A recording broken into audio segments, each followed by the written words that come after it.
சீரியல்களின் full எபிசோடுகளை Sun டிவியில் ஒளிபரப்பான உடனே எக்ஸ்க்ளூசிவாக சன் நெக்ஸ்டில் மட்டும் ஃப்ரீயா பாருங்கள். என் சைடுல இருந்து யோசிச்சு பாருங்க தாத்தா. சங்கவி பவித்ராக்கு முன்னாடி சின்ன வயசுல இருந்து என் கூட டிராவல் பண்றா. எனக்காக அவ யாரையும் எதையும் விட்டு கொடுப்பா. அந்த அளவுக்கு என் மேல அன்பு வச்சிருக்கிறவள எப்படி என்னால விட்டு கொடுக்க முடியும்? உங்களுக்கு தான் எல்லாமே தெரியும்ல. நீ செய்யறது எதுவுமே சரியில்லடா.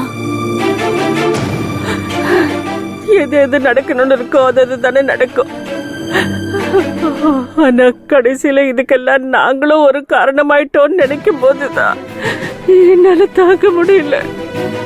விளையாட்டா செஞ்சா அது வினையில போய் முடியும்னு சொல்லுவாங்க. நாங்க அது மாதிரி நல்லது நினைச்சு செய்ய போக அது இப்படி தப்பா போய் முடிஞ்சிருக்கேப்பா. ஏன் தாத்தா அப்படி நினைக்கிறீங்க? எனக்கு என்ன சொல்றதுன்னே தெரியலப்பா. எங்க பேத்திய கை விட்டுறாத, உன்னை கெஞ்சி கேட்டுக்கிறப்பா. ஐயோ, ஏன் ஏன் இப்படி எல்லாம் பண்றீங்க? உங்க பேத்திக்கு தான் என் மேல இஷ்டம் இல்லையே. நான் எடுத்த அந்த முடிவுல அவ சந்தோஷமா தானே இருப்பா. இல்லப்பா, இல்ல இல்ல பாட்டி, நான் சொல்றத கேளுங்க. அவளுக்கு என்ன பிடிக்கல. தாலி கட்டப்போ என் மேல கோவப்பட்டதுக்கு அவளுக்கு ஒரு நியாயம் இருக்கதான் செஞ்சது. அத நான் புரிஞ்சுக்கிறேன். ஆனா அதுக்கப்புறம் இப்படி ஏன் ஒரு முடிவு எடுத்தங்கிறத கொஞ்சம் கொஞ்சமா அவளுக்கு புரிய வச்சல.